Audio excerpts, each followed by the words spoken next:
Uberto Alberti, trusted friend of the Auditore family. According to the history books, this guy was a saint. He prosecuted murderers, rapists, the worst criminals. One of the best lawyers in Italy, he won every case, in spite of the fact that he was self-taught. Now, I found a back door into the Templars' database server. I've been combing it for some kind of smoking gun. I found it. Apparently, Uberto's family was evicted by the Medici Bank. Uberto's been aching for revenge ever since. And the Templars promised him support. Ezio's father was standing in the way, and Uberto was jealous of his influence over the Florentine government. Two birds with one stone, isn't it? It looks like Uberto used his election to the Signoria as his opportunity to strike.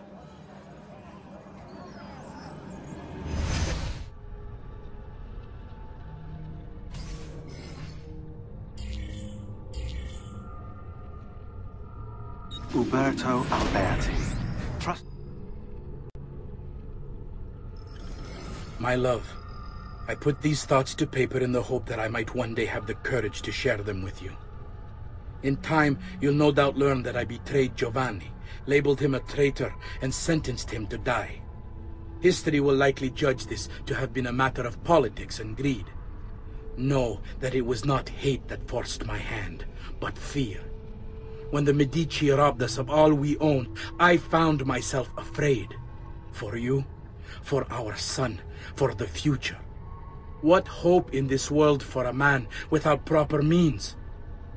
They offered me money, land, and title in exchange for my collaboration. And so this is how I came to betray my closest friend. However unspeakable the act, it seemed necessary at the time. And even now, looking back, I see no other way. Vieri di Pazzi, the youngest member of the second most notorious Florentine banking family. This kid knew how to burn right through his father's money. Outside of spending sprees involving weaponry, exotic animals, and clothes, he was fiercely competitive. Vieri hosted races of all kinds: boating, horseback riding, running. All of them rigged, of course. And get this, if through some amazing stroke of luck he ever lost, he'd invite the winner's entire family over for a victory dinner and serve them a meal to die for.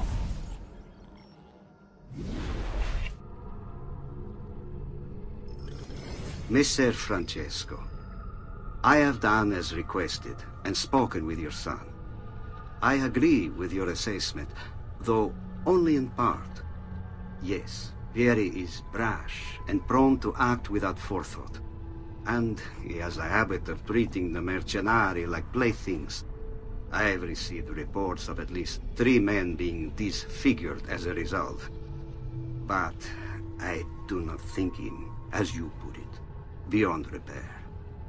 Rather, I believe the solution to be a simple matter. He seeks your approval, your attention. These outbursts of his are a result of insecurities born out of a sense of inadequacy. He speaks of you often and fondly, and expresses a desire to be closer to you. So, if he is loud and foul and angry, I believe it is simply because he wants to be noticed. He wants to be loved. Act as you see fit on the information I've given you here. But I must ask that we end this correspondence.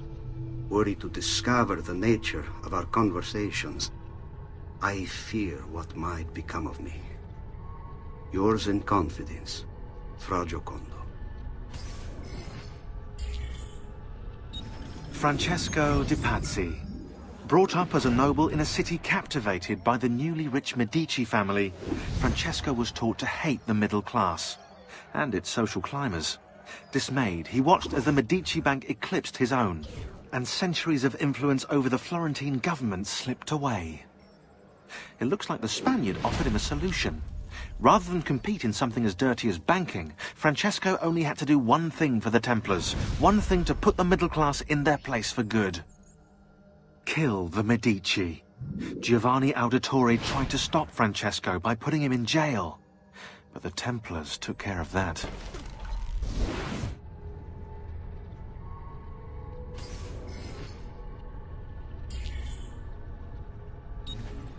Jacopo de Pazzi, the money. This guy was the head of the Pazzi family, and he ran their banking business. An associate of Lorenzo de' Medici, he had nothing against him personally. So he hired 4 Templar hitmen to take care of the situation for him. Bernardo di Bandino Baroncelli. Brought up to hate the Medici family for the exile of his cousins, Baroncelli ran the numbers in the Pazzi Bank by day, and murdered for the Templars at night. It was Baroncelli who delivered the first blow. Stefano de Bagnone. Known for his cruelty, Bagnone was trained in Rome as a Templar butcher. It was Bagnone who stabbed Lorenzo de' Medici in the back. Antonio Maffei. Witness to the sacking of Volterra by Florentine mercenaries, Maffei blamed Lorenzo. He joined the Templars to seek revenge. It was Maffei who slashed Lorenzo's neck. Archbishop Francesco Salviati.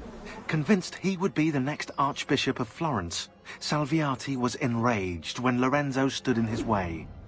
But the Templars were there to heal his wounds. It was Salviati who marched their troops into the city.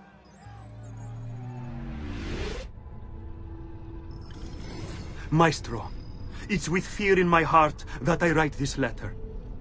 The Prophet has arrived. I feel it. The birds don't act as they should. They swirl around the location. I see them from my tower. I will not attend our meeting as asked. I can't expose myself like this, or the demon might find me.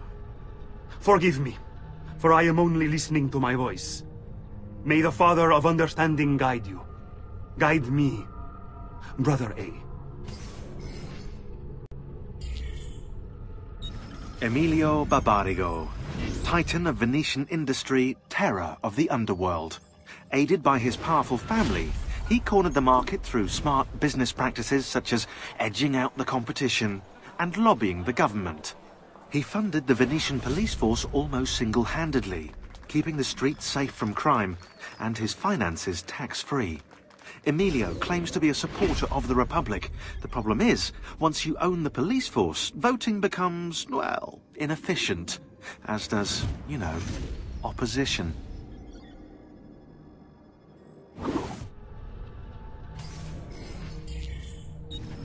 Carlo Grimaldi.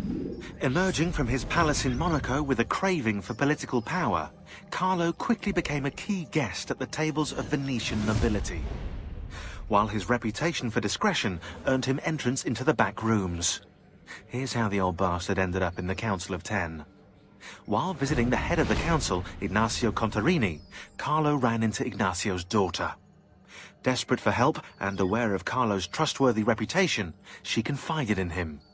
Her father had arranged her marriage, but she wanted to run away with the son of one of the servants. They'd been in love since they were children, and they planned to start a new life in Milan, where they could be free of her father. Carlo suggested immediate action, an escape by ship that night. The two lovers followed his instructions, and as they climbed the gangplank, they were free. That is, until Ignazio appeared on deck. Carlo was rewarded for his loyalty to the Contarini family, while true love, well, see for yourself.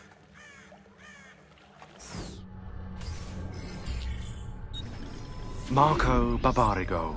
Although his brother Agostino was destined for greatness, Marco left his mark on Venetian history as well. A tyrant since he was barely old enough to walk, whatever Marco wanted, he got. There are records here for jewels, entire fleets of ships, all paid for by his family and all ordered directly from him. And then there's his personal life. Apparently, Marco's wife, Carlotta, used to be married to his bodyguard, Dante Moro.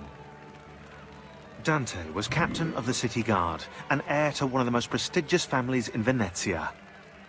Marco was supposedly his close friend, right? But get this, Marco decides he wants Carlotta. In the Catholic religion, marriage is till death do us part, and Marco's a good Catholic. So, he hires a hit on Dante. Dante gets stabbed 3 times in the body, and once in the head. But he doesn't die. He recovers with severe brain damage. Dante becomes like a child. So, what does Marco do? Well, he hires Dante as his personal bodyguard, and he gets him to sign a confession annulling the marriage. Marco takes Carlotta, and keeps Dante as his personal slave. What a lovely fella. My love, I wonder if ever the day will come when these words might make sense to you once more. I am sorry for what I have done, and for what you and I have both become. Though we could not be together, just knowing you were near was enough. And now, with Marco dead, I may yet find a way for us to be joined again. But, do you even remember me? Or were the wounds too grave? Do my words stir, if not your memory, then your heart? It doesn't matter what they say. I know you're still in there, somewhere. I will find a way, my love, to remind you, to restore you. Love always, Carlotta. Silvio Barbarigo. Raised by wealthy merchants, Silvio was introduced to politics when his father was cut out of the family inheritance. From then on, Silvio worked for his uncle, his father's killer. Apparently, he had a knack for persuasion. Quickly, he became his uncle's advisor, proving his worth by discovering a Soranzo plot against the Barbarigos. You're gonna love this. Before the plot could be carried out, Silvio throws an Easter celebration, inviting the Soranzos. There's a pageant for the children in the central courtyard, while Silvio escorts the parents to the roof. He toasts the family, then signals the archers hidden behind the courtyard windows. The Soranzos never plotted against the Barbarigos again. Fast forward 10 years, and Silvio's living in his uncle's luxurious Venetian palazzo. According to the history books, his uncle died in bed.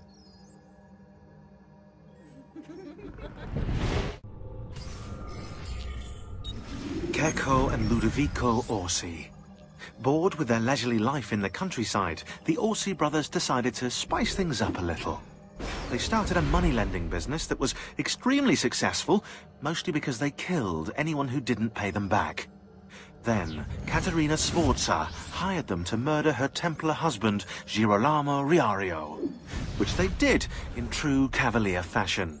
They rode up to his palace, waltzed into the dining room, stabbed him in the chest, ransacked the estate, and left his naked body in the center of town.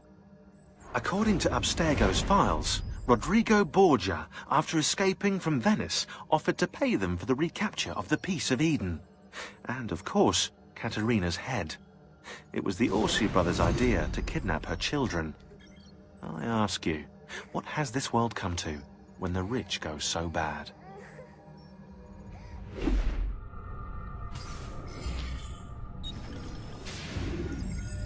Girolamo Savonarola, a Dominican friar from Ferrara, this man took his job seriously. He saw the excesses of his age, the rich stomping the poor into the dirt, the priests selling indulgences to the populace, and he went insane. Calling himself an instrument of God, Savonarola descended on Firenze. His sermons sent people into frenzies. He demanded an end to all personal property, to all progress, a return to Eden. Knowledge became the enemy, and he could erase it all with the Peace of Eden at his command. Books, paintings, musical instruments, he burned everything in the bonfire of the vanities. History unraveled as his legions took control, and Firenze descended into darkness. Rodrigo Borgia, aka the Spaniard. A dark stain on human history, Rodrigo left a trail of blood a mile wide on his quest to unify Italy under the Templar banner. Anyone who opposed him ended up in little pieces inside a sack, or, if he was in a good mood, poisoned. Once he was crowned Pope, Rodrigo, or should I say Alexander VI, used his influence to wage war with any city that held out against the Templars. And then there were the rumoured X-rated atrocities. Hundreds of courtesans brought to the Vatican by the cartload, and the Pope's close friendship with his illegitimate daughter, Lucrezia. Oh yeah, and did I mention the killings never stopped? Throughout all his public debauchery, Rodrigo was quietly murdering his enemies behind the scenes, consolidating Templar power for the moment when they would seize control.